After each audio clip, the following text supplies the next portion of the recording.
Is One Tree Hill's Brooke heading to a very dark place this season? And which guy, if any, will she end up with at the end of the series? I'm Matt Mitovich on the set of One Tree Hill with Sophia Bush.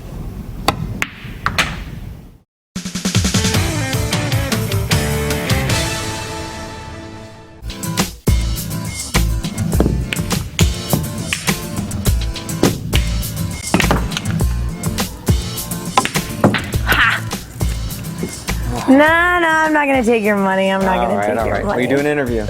Yes. All right. How did the whole 5-year flash forward thing work for you last season? It was great. You know, it really reinvigorated our show. We had done so much in 4 years, and especially at this point, this day and age, if you will, there's no way that 7 kids from their small hometown are going to go to the same college. Right. It never happens. You know, we'd all be across the country and talking via text and iChat all day. So we wanted to bring everyone home, but obviously not try to sell the cheese of we're all gonna go to Tree Hill Community College together. So it was very exciting because it gave us so much time that we didn't have to showcase, that we could all build our own individual issues. Mm-hmm. And then coming back to it gave us a lot of storyline to work with, and I think we also got super lucky because we jumped ahead and we got Jackson, our little dude, instead of having a little baby on set. So it was rad. So you read the season finale script, do you immediately start formulating your own theories on who he called? Well, I know who he called. Well, we know you know, but at the time, 6 months ago when you were reading the script, are you thinking? Of course, at the time, at first my reaction was, "Are you kidding me?" And then immediately I was on the phone with Mark Schwann. I was like, "Tell me right now."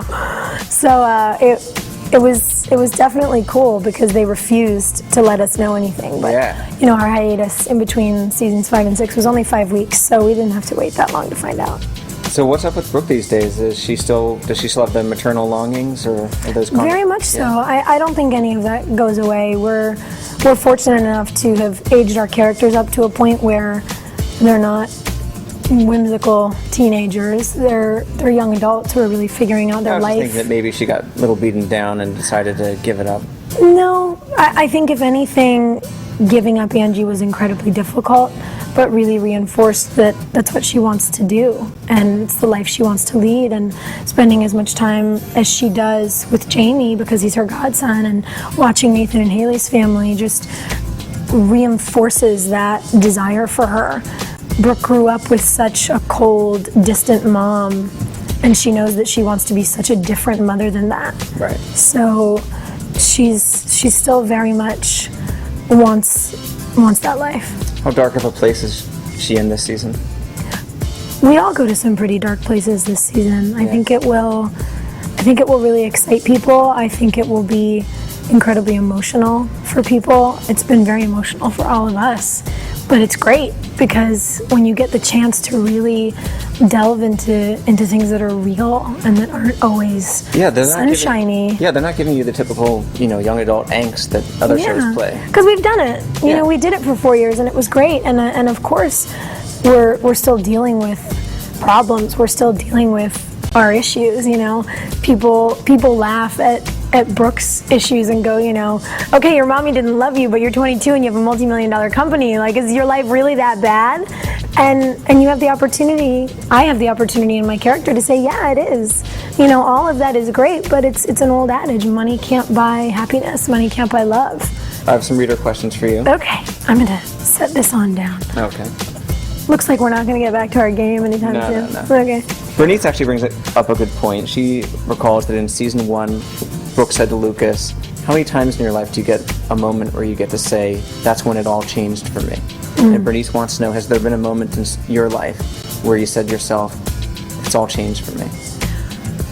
Wow. I think there's a lot of moments in your life that way if you choose to be aware. Mm-hmm. I think one of the greatest gifts of getting older is that you learn the difference between being self-conscious and being self-aware. And I pride myself on being a very aware person. And for me, if I'm not evolving every day or growing a little every day or learning something about myself or one of my friends or people, then I feel like I'm failing. So there have been many of those days at different points in my life where I've thought, okay, I'm different now. KJ asks, who would you like to see Brooke end up with at the end of the series?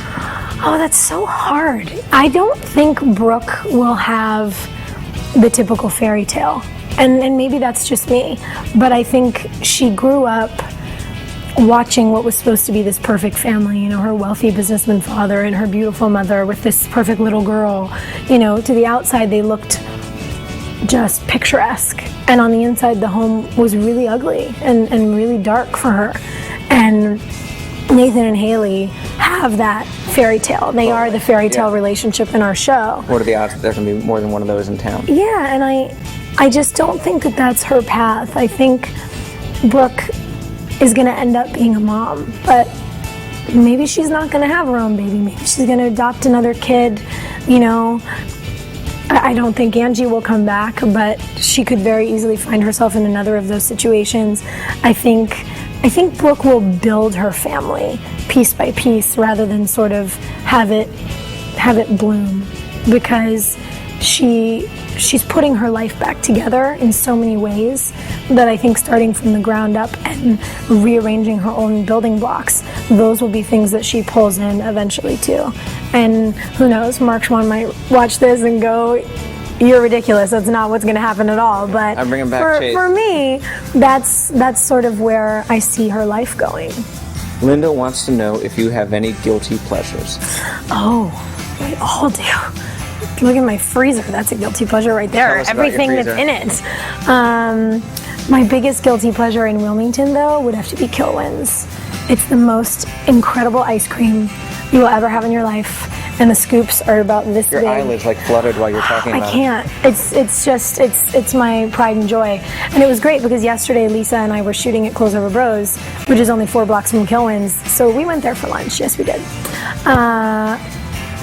What about TV? Any guilty pleasure yes, TV? I have different kinds of guilty pleasure TV. I have my really geeky guilty pleasure TV, like Mythbusters and Shark Week and anything on the Discovery Channel and Man vs. Wild that I love. I'm also a big Deadliest Catch fan. But then if ever I'm flipping through the channels and an episode of The Girls Next Door is on it, I have to watch it. And it's ridiculous, and it's totally mindless television, and I love every second of it. And I'm fascinated by them and their humor and the whole thing. It's like another planet to me, and I think it's amazing.